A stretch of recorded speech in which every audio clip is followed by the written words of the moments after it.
Episode of Overreaction Sunday here at Columbus Fire. I am your host, Drew Sample, and I'm joined with my co-host, Mr. Andrew T. Evans. And we are joined by our very special guest, sometimes co-host, Mr. Dillon Davis of the Delaware Gazette. Thanks for joining us today. What a victory. We're going to get right into it. Last night, Tennessee came into the Horseshoe talking a whole bunch of, I'm just going to curse. They were talking a whole bunch of shit.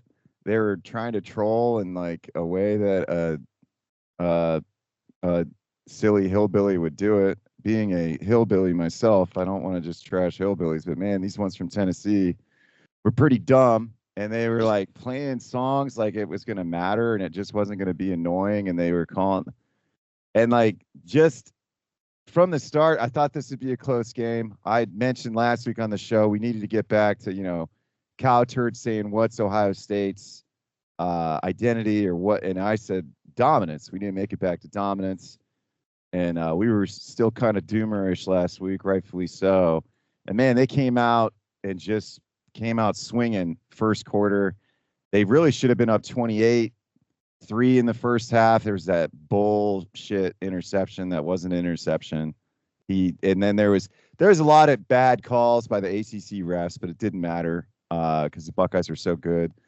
Lots of, just plays by our playmakers. The muffed handoff where Judkins pinned the ball to his ass and then was incredible.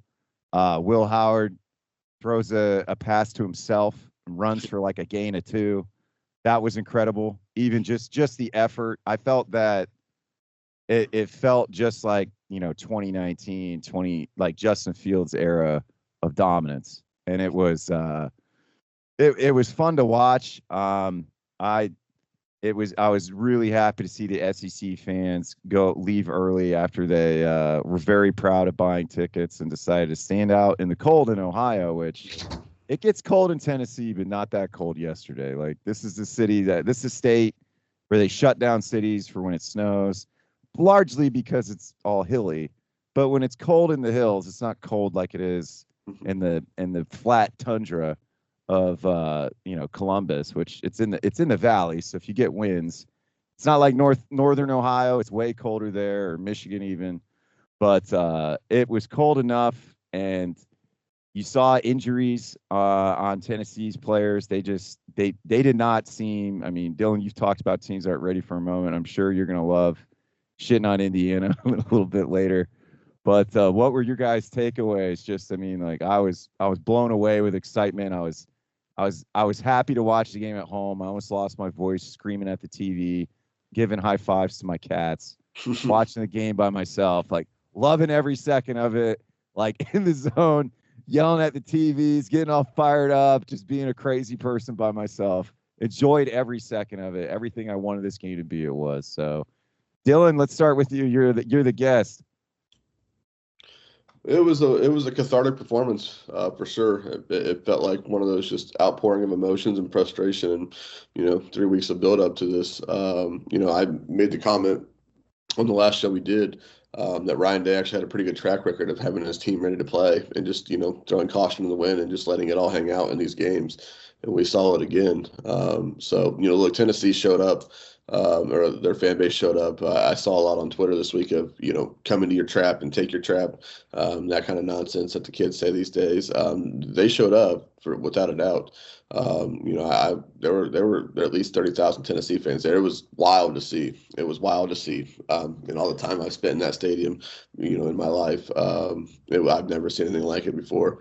But with that being said, Ohio State, Buckeye Nation showed up as well. That was a wonderful atmosphere, and it definitely fueled Ohio State's effort. I'm surprised, obviously, that by the blowout. I am surprised by that. But I told you guys last week that I felt like people were kind of overlooking the holes that Tennessee has on its offensive line. Everybody wanted to make it about Ohio State's offensive line and the issues they had there, and people were just kind of glossing over Tennessee's offensive line. They gave up 9 sacks in their 2 losses, and lo and behold, they gave up 4 more last night, and Nico was under constant duress. So, the things that I thought would help Ohio State go win the football game, play it out. Now, again, no part of me thought it would be a 25-point win, or really it wasn't even that close to get a garbage time touchdown. But no part of me thought it would be that lopsided. But I'm not shocked by the way that the game went.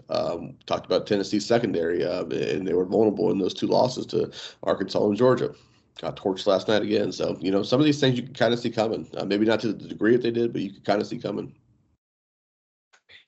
Andy, yeah, I was completely shocked. I mean, honestly, I did not think that Ohio State was going to lay the smackdown like that. To your point, Dillon, Ryan Day, it's kind of a hit and miss track record, at least, as far as I'm concerned. There is the first game against Clemson in the playoff 2019. Should have won that.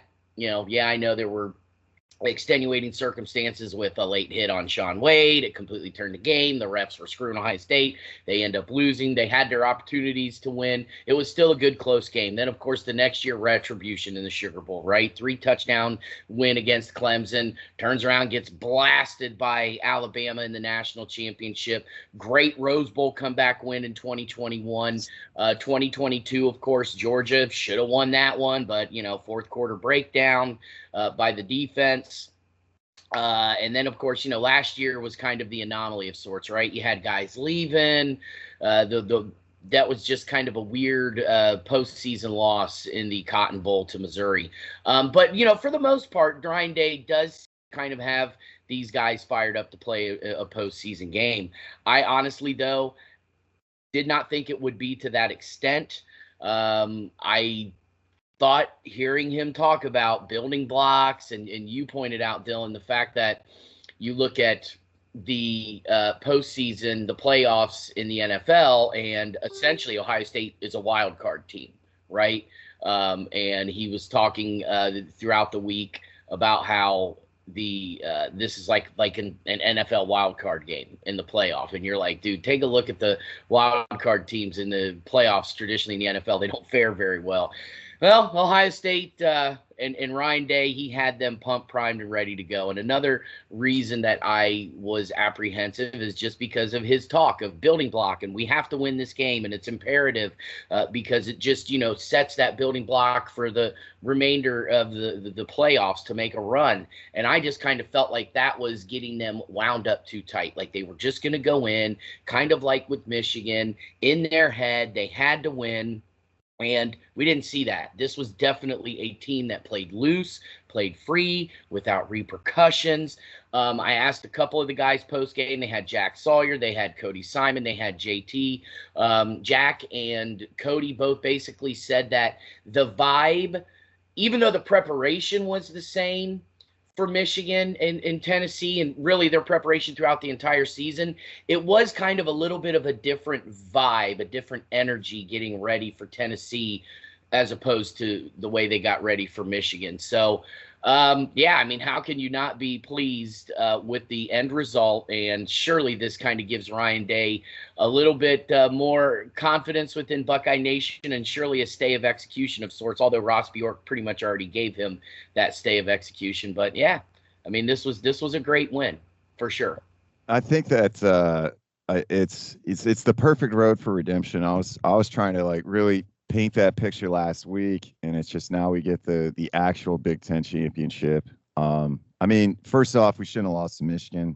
But ultimately, we can go right or wrong in the history of where an invader came and won the Big Ten and claim the championship that really belonged to the Buckeyes. And I think that hopefully they play the same way. I think that there was plenty of opportunity in the first game with Oregon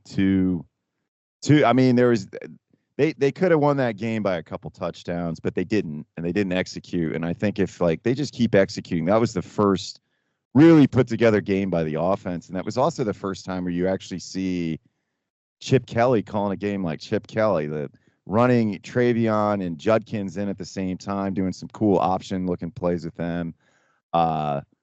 Even Will Howard, he had some opportunities to run and he didn't, and then he made a run that he probably shouldn't, but they were all for positive plays, and that's all that mattered. You saw hustle, you saw physicality. They were just big hits. Cody Simon cracked Tennessee's quarterback's helmet within the first, I think it was the first quarter, might have been the second, but they were coming and they were hitting hard. There was even a play where the defense acted like they recovered a fumble, and the guy on offense went and hit him pretty hard. It was like it was just everything we wanted to see all year coming at the right time of the year, which is I'm just beyond excited about the future of the playoff, how it's going to play out. I think Jack Sawyer was he played incredible. There was multiple times you'd see he was taking 3 blockers and they had 3 guys on him and he was still shrugging them off and getting pressure on the quarterback. I mean, like there's so many I could nerd out and just talk and just, you know, just drum out machine gun style different things I saw that I really liked. So I'm gonna shut up and hand it over. But I was ecstatic. I mean, everything that I wanted the game to be ended up being what it was. So and I got that feeling before the game. So I don't know, guys. I'm gonna keep talking in circles. So I'm pretty just over the top with excitement over the result. Like it was. Drew, are you excited? I'm excited. I'm very excited. Okay. And I had to call Andy this week, and I was very angry at a lot of the Buckeye Nation this week because they're all getting on Doomerland, and I was really bummed out. I had a heart to heart with Andy. Like I was like, listen, dude, it's gonna be fine. Like it's all like it's gonna be fine. And then I had a lot of fun talking shit to people who were Buckeye fans and not Buckeye fans who were talking shit with the Big Dick Day meme that somebody had made that I thought was hilarious. And I was just hammering people with it. Oh, look, 7-0, 14-0, 21-0.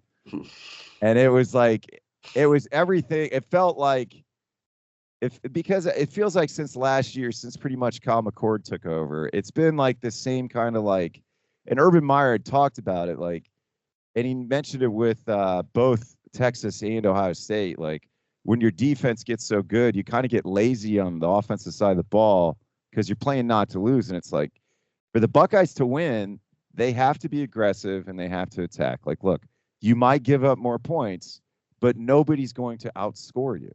Like, if they can execute the way they are with the weapons that they have, nobody can outscore the Buckeyes if they can keep on that explosive pace. So I think that was kind of like a nice reminder, and I'm just hoping we see a similar style of play against Oregon, even if it is a closer game. But I think I think Dan Lanning deserves to get punched in the mouth. So, I mean, that's kind of my opinion, much like how you thought Curt Cignetti did, Dylan. I don't know if you guys want to branch out about this. There's plenty to talk about the Buckeyes, but how we saw all the home teams won. Penn State, Notre Dame, and Ohio State looked very dominant. Texas game, it was a back and forth. I was bummed out that Clemson didn't cover the spread by half a point. What were your guys' overall takeaways of the playoff bigger picture, Dylan? No big surprises. There was nothing that really stood out to me that was a huge surprise. I mean, obviously Ohio State blowing Tennessee out was a little bit of a surprise to me. Texas was in control of that game from start to finish. So I think that was a really good win for Texas because I actually thought that game was maybe going to be the best football game of the opening round. A lot of people, it was 11.5 point spread, and people, just assumed that Texas would roll in that one. And I thought Clemson would hang in there. Credit to Texas, they dominated that game from start to finish. So nothing really surprising. My biggest takeaway from the weekend is like, oh, hey, surprise, surprise. Maybe there aren't 12 teams in a given year that can go win a national title. Maybe we didn't need some of these games. Now, look, the atmospheres were awesome. They were everything that I think we all hoped home playoff games would be. And we got so lucky to have the venues that we did for this first year: Notre Dame, Penn State, Ohio State, Texas, like just some of the best venues in college sports to have those so that was awesome to see. But the games themselves, I fear that this will probably be more of a norm where you're not going to get a lot of competitive games in these opening rounds because there just aren't that many great football teams in college football. So now occasionally you'll have, upset here and there, but and it won't matter because we're going to be moving to 14 to 16 teams soon enough anyways, before we can even get settled into this 12-teamer. It'll be 14 to 16 teams. So as it should be, if you're going to do 12, you might as well do 16 and have just a full-fledged, tournament. Yeah, none of the games surprised me. Indiana, look, don't want to pile on Indiana. I think you should. It's very funny when you pile on Indiana. The program. It's just Chris Signetti continues to bring all the unwanted attention to that program, and run his mouth and get people talking about Indiana football for all the wrong reasons. And if you're a guy who takes over a program at, say, Oklahoma, where you're going to recruit, Oklahoma's going to sell itself, a program like that, but you're kind of coming in there to get it back to where it used to be, that's one thing, because, again, you're at Oklahoma, you're on the big stage, it's going to sell itself, you're going to recruit, you're going to have all the assets you need. When you're at a place like Indiana and you're trying to build a foundation and you're trying to convince people there that don't give a shit about football, that they need to donate money and invest in that football program and all these things, it's probably not. I wouldn't advise running your mouth like that, very early on, because he's immediately putting himself, on this tightrope where he better deliver and deliver immediately. So they better follow this up, because if you're trying to sell that program and you're going to talk like that, and all eyes are going to be on Indiana football, you better continue to deliver quickly. So, Indiana fans are going to get tired of this really quickly if he doesn't deliver. And so I was happy to see him be humbled once again. I don't have anything against Indiana football, and I sure as hell would never root for Notre Dame.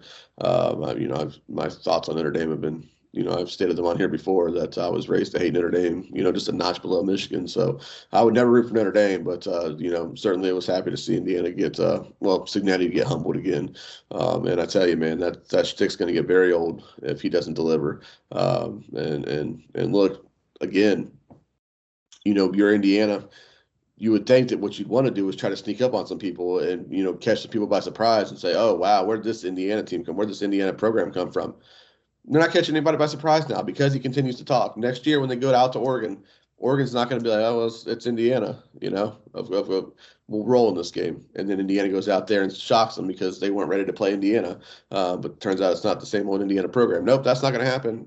Oregon's going to be well aware of who's coming out there. And Signetti will probably say some dumb shit between now and then as well that'll get Oregon even more fired up for that game. So I just don't get the motivation for, bringing all this unwanted attention on the program. Like I said, I was happy to see them get humbled. It seemed like that game, I had Indiana covering the spread. I thought I believe the hype. And I think a lot of people bid on the SMU hype too, thinking Penn State wasn't as good as they are. Do you think there's a lot of talks with the SEC teams that, lost to crappy teams like Ole Miss and Bama? The only team that really didn't was South Carolina. Do you think that you plug those three teams into Notre Dame, Penn State, Ohio State, or Texas, or they have to go into a home team? Do you think those games go similar? Do you think they put up a bigger fight? I kind of feel like it would go similar. I think. Yeah, sorry. To some degree, yeah. In these hypotheticals are always fun. To some degree, yeah. Do I think Alabama would have played better than Indiana did in South Bend on Friday night?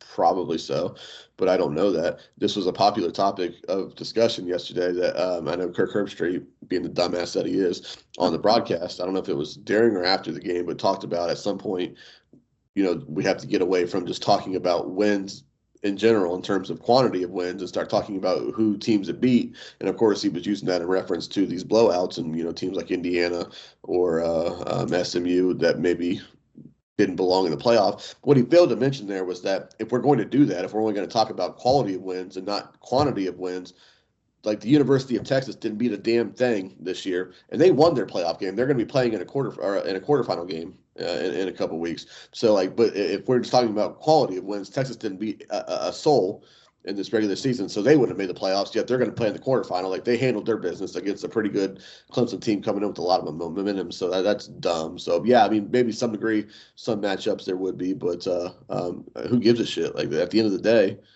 I understand the argument between deserving and best teams, and that's a tough thing to weigh, and that's the difficult nature of the college football playoff. It has been since the day that they implemented the 4-team playoff. But there has to be some measure of both. It can't just be like all best teams or only just most deserving teams, because then you're going to get an imbalance there. So there has to be some discretion there on both accords. But but to think that you're just going to put the teams in who the best teams. You want to talk about subjective. Now you've got 13 people just basically saying, let's just tell the nation who the best teams are, who we think the best teams are, based on no merits or measures whatsoever, or no listed, go down the list of the protocol. This is how we're going to rank these teams. Just going to tell you who the best teams are, and that would be horseshit, and nobody would support that, and that would create equal controversy. So there's a lot of talk about CFP and the selection process and who got in and whatnot, but there's no perfect answer to this. Like that's when you wanted to do a playoff with limited teams, there's always going to be, and people thought that we weren't going to have controversy anymore because we expanded this playoff. And I said from the start, like, I beg to differ. I think there'll be more controversy now. I think they open themselves up to more controversy now with the picks, and here we are, of course, already. Oh yeah, Andy, what are your thoughts? Yeah, I mean, it's a slippery slope, and I was asking a couple of buddies this, where we're all railing on SMU should have never been in, Indiana shouldn't have been in, it should have been Alabama, it should have been Miami, even an Ole Miss. Those were some of the names thrown out there, and I get it. Where, yeah, Alabama probably would have beaten Penn State, probably would have beaten Notre Dame. I don't think Alabama. And that's your opinion, but where do you draw the line between strength of schedule, what Kirk was saying, and I believe it was after the game, Dillon, because I saw him say this on SportsCenter. Linda Cohn asked him the question, and he sounded off about it. But at any rate, where do you draw the line between an 11-1 Indiana, who technically beat nobody in the year, except for Michigan, I suppose you could say that was their one big win, and the fact that they absolutely lambasted Nebraska, that was a big win for them. Otherwise, where do you draw the line? 9-3 Alabama, who, like I said, personally, I believe probably could have beaten Penn State and Notre Dame. But they were 9-3 and didn't play for their conference title. Of course, neither did Indiana, but Indiana's 11-1. And yeah, Alabama probably had a tougher schedule, but still, it's such a slippery slope, and nobody is ever going to be happy ever. We could have every single team in the entire FBS just start out the season in a tournament, and nobody would be happy because they'd say, well, that's not a fair matchup. We don't match up well with that team. The committee screwed us because of this. The committee screwed us because of that. There's never going to be a finite, definitive, 100% make everybody happy. I mean, that's just the human race, right? We're never happy ever, and I am one of those people that get pissed off at Ryan Day after he loses a very winnable game against Michigan. But then I turn around and go, okay, you're all right in my book now that you beat Tennessee by 25 points. So it is what it is, man. Nobody's ever going to be happy. I personally congratulate and kind of tip of the cap to the committee for putting in SMU and Indiana. It was an experiment. It failed. But really, look at what happened last night. Was Tennessee not deserving of being in the playoff at 10-2 and beating Alabama? They were definitely worthy. But last night, they got absolutely cursed on. Let's see how Notre Dame matches up against Georgia. And there you go. And so the quarterfinal is going to be a little bit better of a measuring stick. Now you kind of, weeded out the weaker teams, supposedly. But you've still got Arizona State sitting there with a bye. They're probably going to get crushed by Texas. And then, I tell you what, this Boise State, Penn State game, a lot of people are not, I shouldn't say a lot of people, but there are people that are kind of looking over Boise State and saying, man, Penn State's got such an easy road to making the Final Four. They probably have the easiest road. I will give them that. But let me tell you what, if Boise State can run the football, Penn State could be in some big trouble. They got a great defense, so that's going to be the measuring stick right there in that game. But otherwise, it was hit and miss as far as the committee getting it right and the committee getting it wrong. So, to your point about Tennessee, and that's a fair point, because they got exposed. Of course, everybody wanted to talk about SMU and Indiana yesterday, but nobody. It was really quiet on Twitter last night. When Tennessee was getting housed, And nobody want to talk about, well, maybe this extends to Tennessee as well. Did Tennessee belong in this 12-team playoff? Because if you go look at Tennessee's resume, their win over Alabama, don't give a shit. Past that, what was there to Tennessee's resume? And this is what I go back to again with what Herbstreit was saying about, Texas. I actually tend to lean more towards like, let's put the best teams in. I don't care about deserving. Let's put the best teams in. And I understand that's very subjective, but that's why you have a committee, and this is the nature of what we, all signed up for with the playoff. So I actually tend to lean towards that, but I know for a fact that when those conversations happen, Texas's brand name, Tennessee's brand name is going to carry weight compared to Indiana and SMU, and that's where I think it's horseshit because nobody would talk about Texas and having beaten nobody. If you were just talking about best teams and who they beat, nobody would have ever brought up Texas in that discussion leading up to the last CFP rankings and who ultimately got in, because it's Texas and you just assume, well, they play in the SEC now, obviously as well. That brand name, like Texas's record, you have one loss, you have no losses, or even if you have two losses as a Texas team, like you're probably almost always going to get in, just given and then. Obviously, Indiana's not going to ever get the benefit of the doubt in those kind of situations. So, and Tennessee's perfect example as well, Andy. So, that's where I tend to lean towards putting the best teams in, whoever those may be or whoever they think it is. But my thing is that would never be consistent from year in and year out, like from one year to the next. The criteria for what they call the best teams or why they think they are the best teams wouldn't stay consistent. It would always be a moving target, and therefore open yourself up to just all the controversy. So, yeah. Yeah. Again, it's just a slippery slope. Nobody's ever going to be happy. We can extend it, like you said, Dillon, to 14, to 16. I mean, look at all the other divisions in college football. They're a 32-team playoff.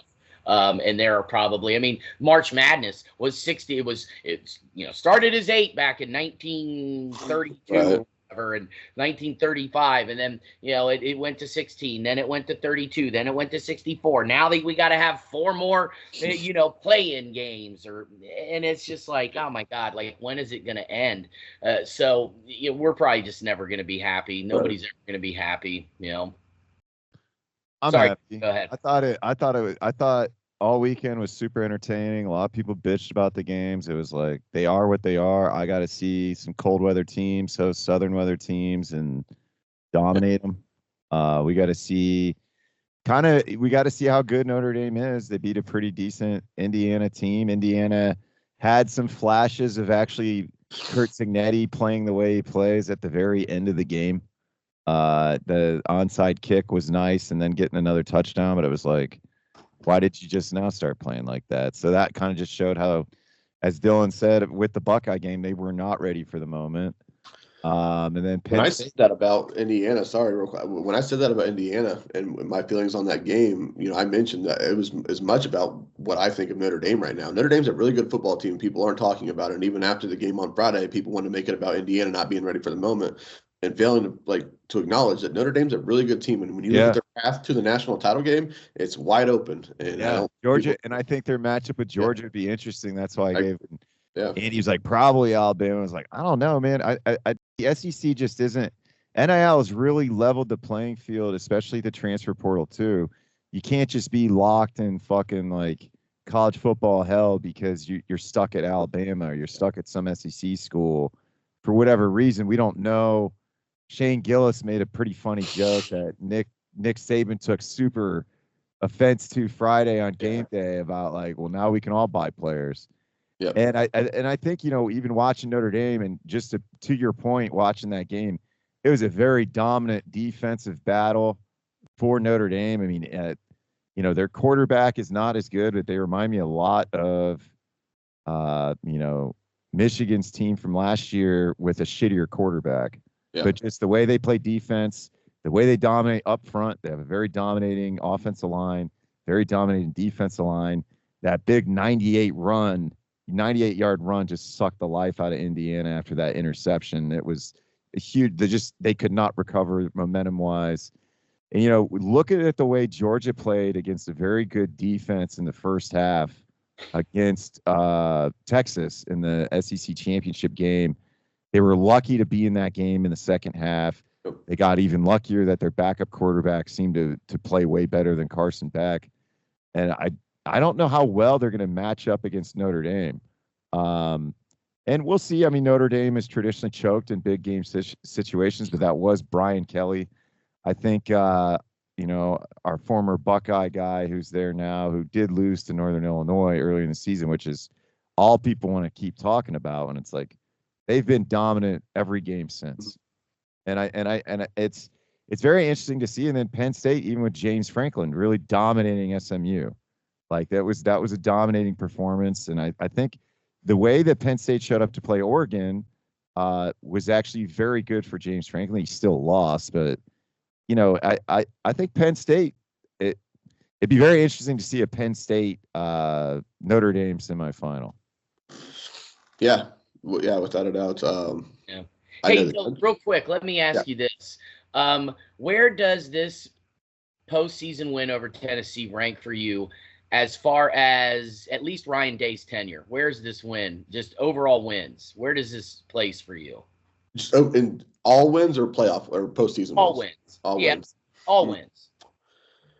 All wins. Top five. I think it would be top five for sure. I would be tempted to, and I'm just not thinking about this, obviously you just throwing this on me, but off the top of my head, I would be tempted to say that I don't know how there could be more than like maybe two, if I thought about it, bigger wins, because when you factor in everything that this game meant, everything that was going on for this program, everything that was going on for Ryan Day himself, we talked about it. I think anybody who lives in this, in this city or in this area or even in the state could feel it.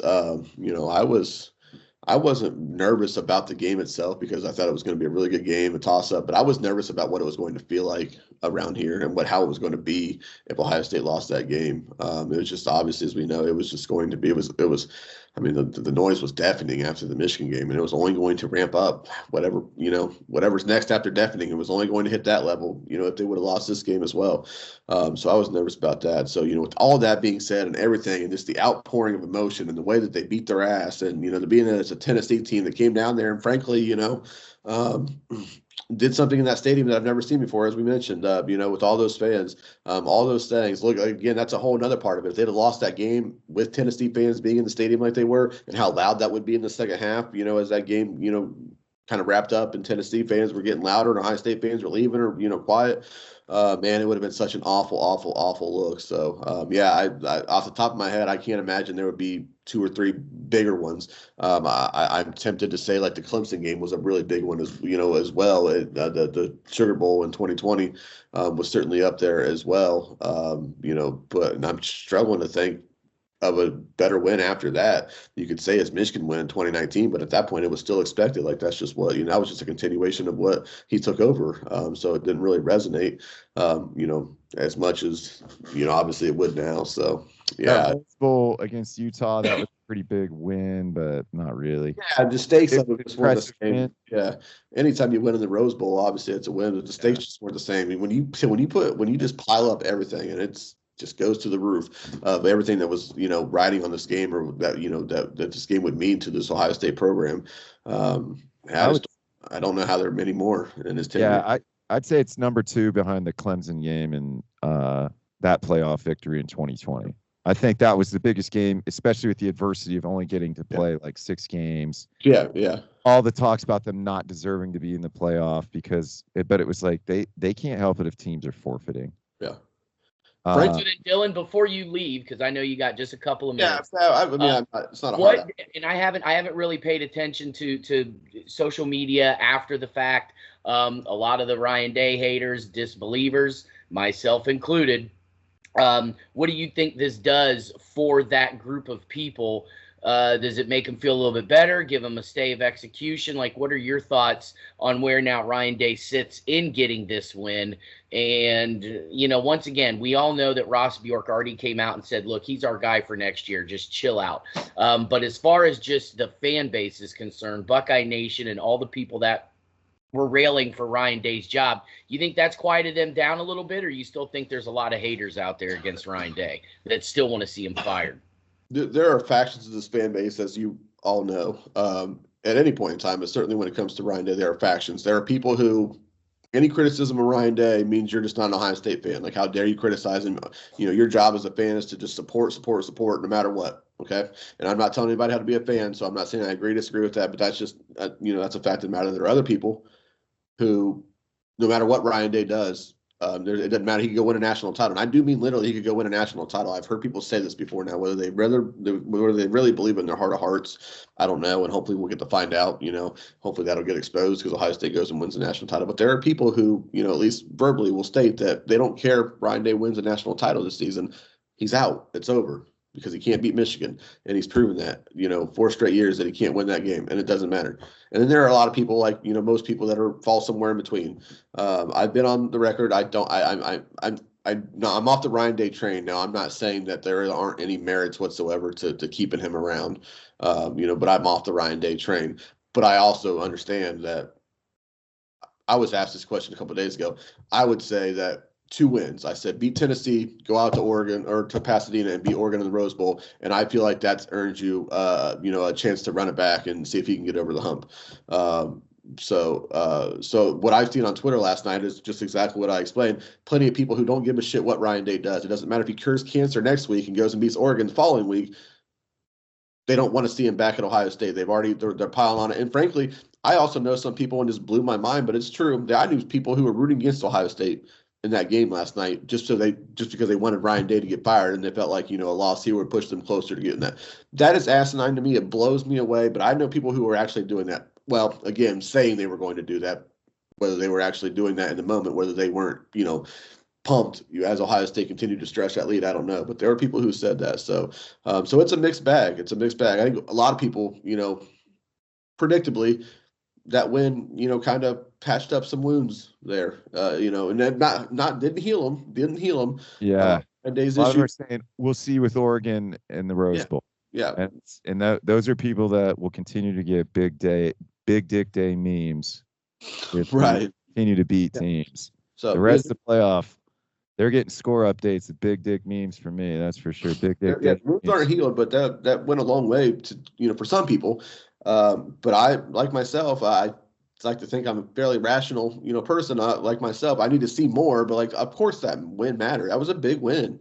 It was a big win. But I need to see more. But give me a Rose Bowl win over Oregon, to avenge that loss. And then let's get to Arizona State, Texas winner. Yeah, and then take on whoever in the Cotton Bowl, and I'll be of the mindset that, okay, run it back.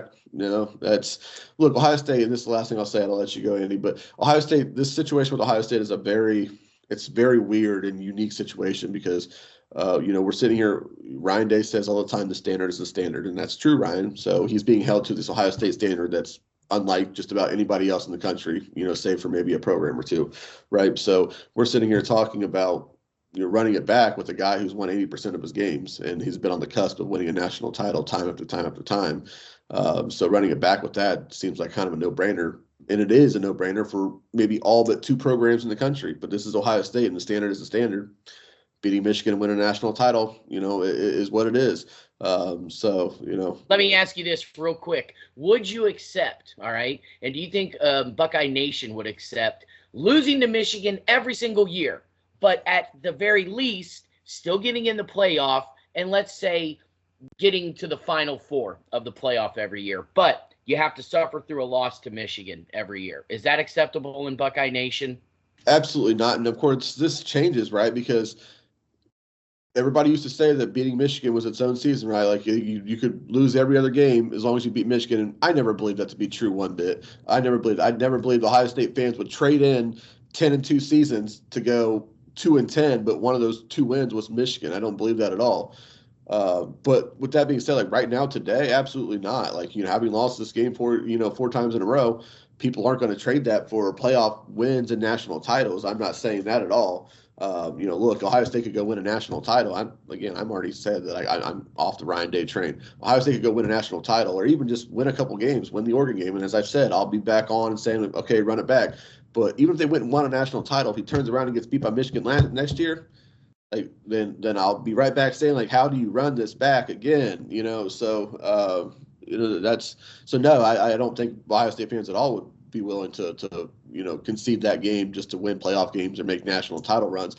With that being, but the Michigan game already happened, as we know. So now all you can do is go make a national title run. If he wants to save his job, he better do that, or in my opinion, at least win one more game. But we know, as again, it doesn't matter because he's coming back anyway. So I think Drew and I know a guy that absolutely said that he would trade that in.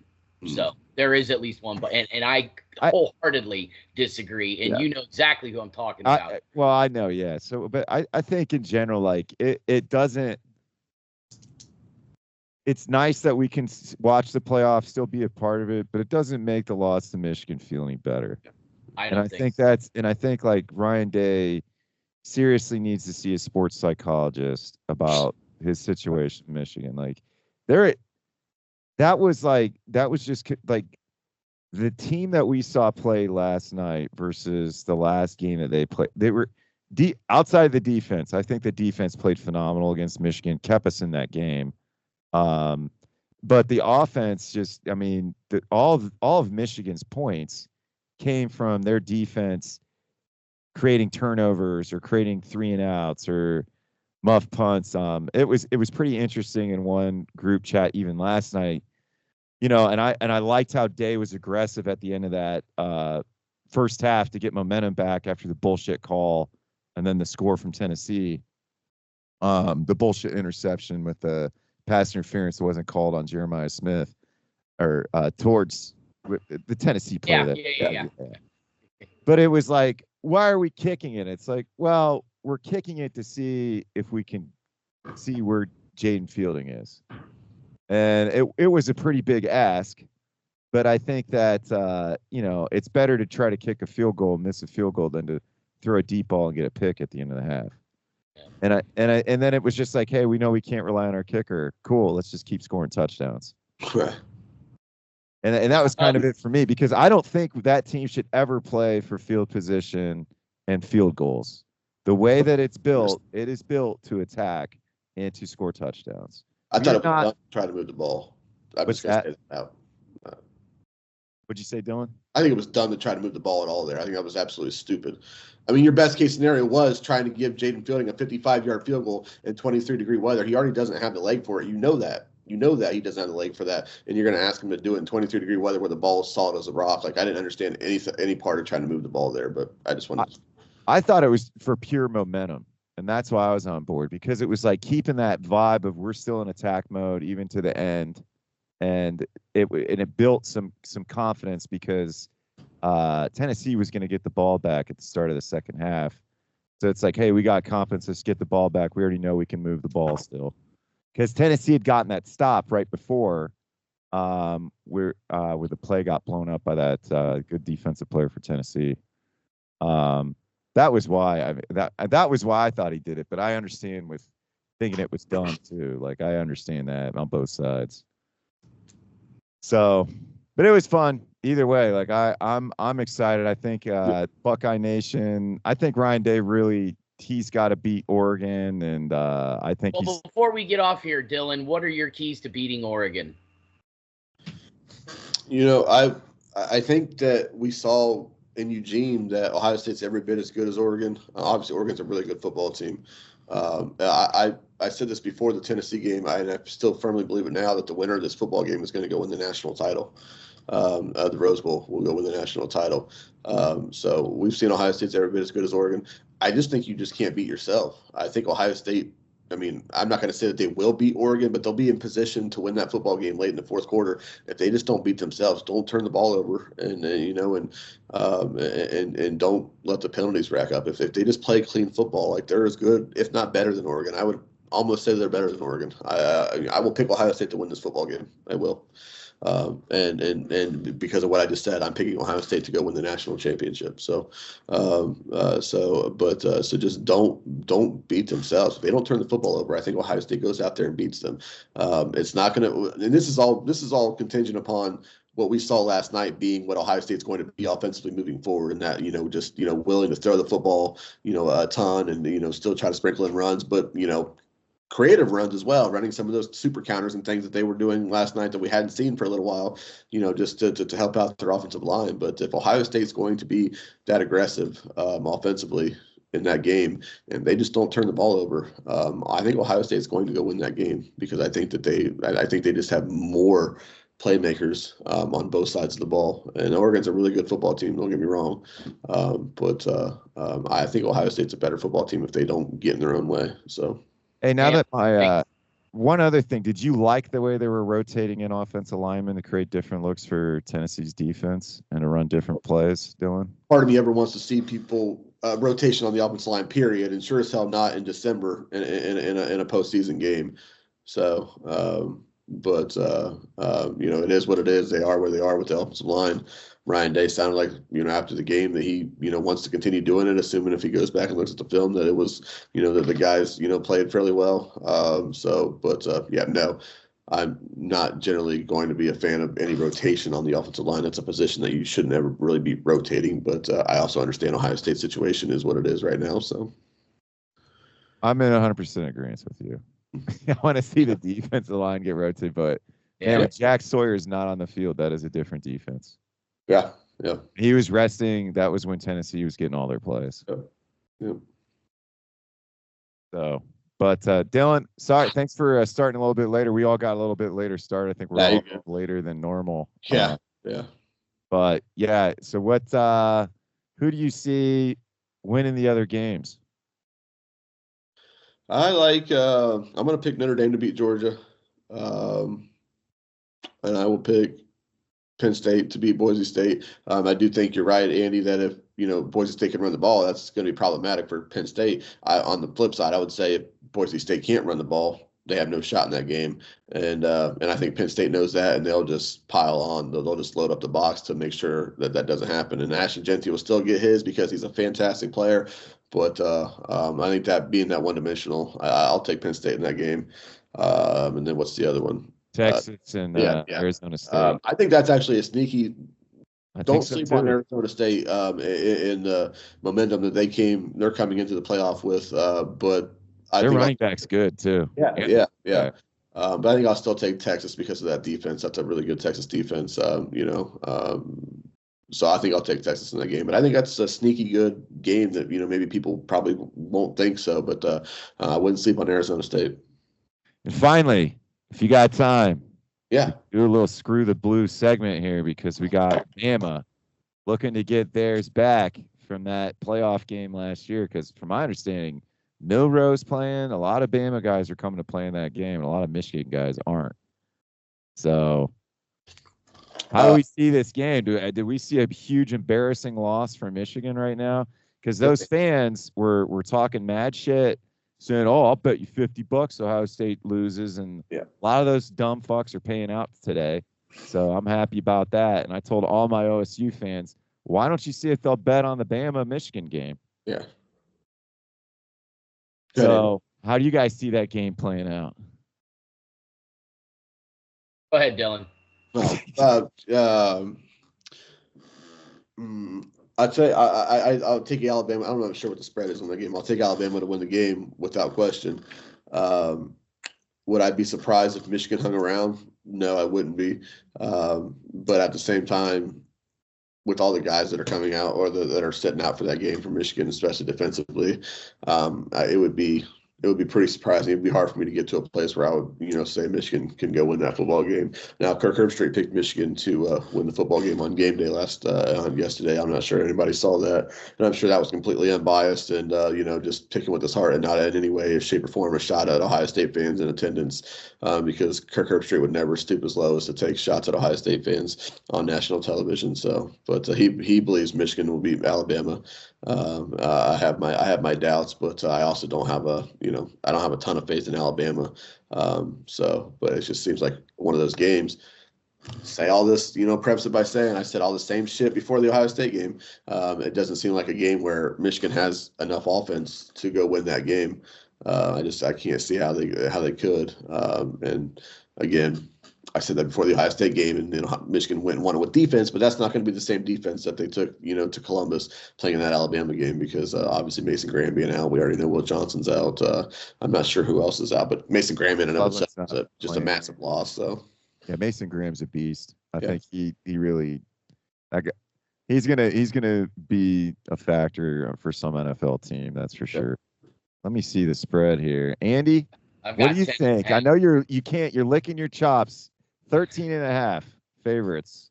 Now see, ESPN's got it at 10.5, but and that's through their own betting website. So 10.5, 13.5. Yeah, give me Alabama. Give me Alabama to cover the spread. Give me Texas. I'm sleeping on Arizona State. Sorry, I'll be one of those stupid fans. I'm gonna sleep on. I got Texas. I got Texas by a couple touchdowns. I'm not ready to predict the Ohio State-Oregon game. Not sure I will. But at this point, it feels like a pick 'em. I mean, let's face it. Ohio State 1-point loss in Eugene. And, it's a rematch on a neutral field. Granted, it's back out that way. So it's a little bit more of a home game for Oregon than it is for Ohio State. But Penn State, SMU, yeah, like I said, or SMU, Boise State, if Boise State, Ashton Jeanty can run the ball, look out. But like you said, Dylan, Penn State's probably just going to load up the box and dare them to run and force them to throw. And if that happens, Boise State's in trouble. And Penn State's got a really good defense, good enough that I think that they can probably contain Jeanty to the point that he's not exploding for 40 and 50, 60-yard touchdown runs. They're going to make him earn it. So give me Penn State. Not sure the spread, but at least give me Penn State. And then I've got Georgia over Notre Dame. I think Georgia's defense is still going to be the X factor for them. Their offense is not great, but their defense is stout. And I know Notre Dame's kind of exploded a little bit offensively since that loss to Northern Illinois.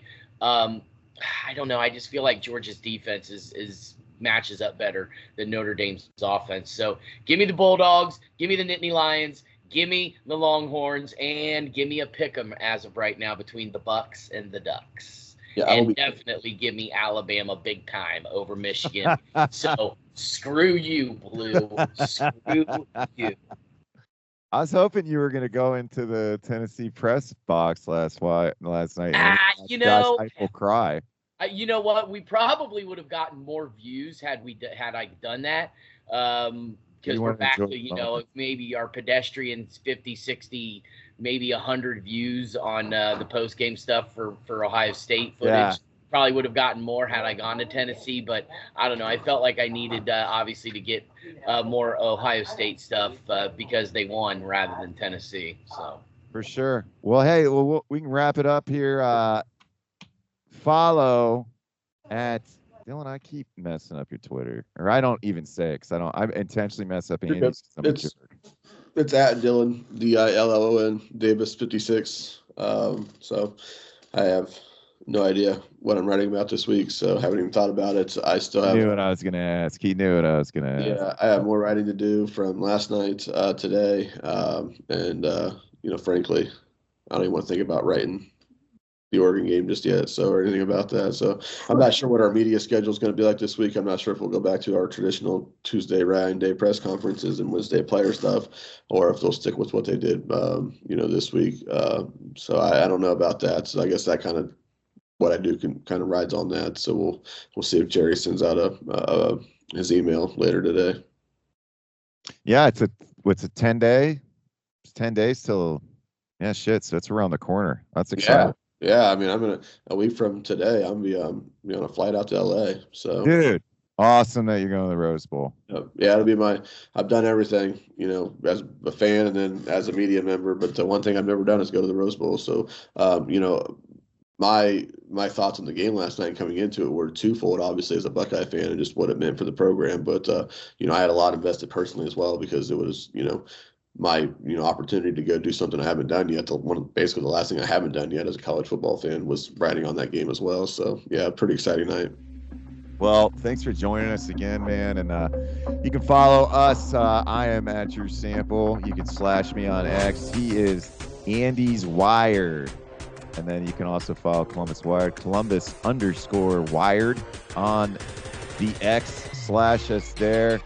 Gentlemen, thanks for joining us again for another episode, and we look forward to bringing you guys another episode here soon. Appreciate you, gentlemen.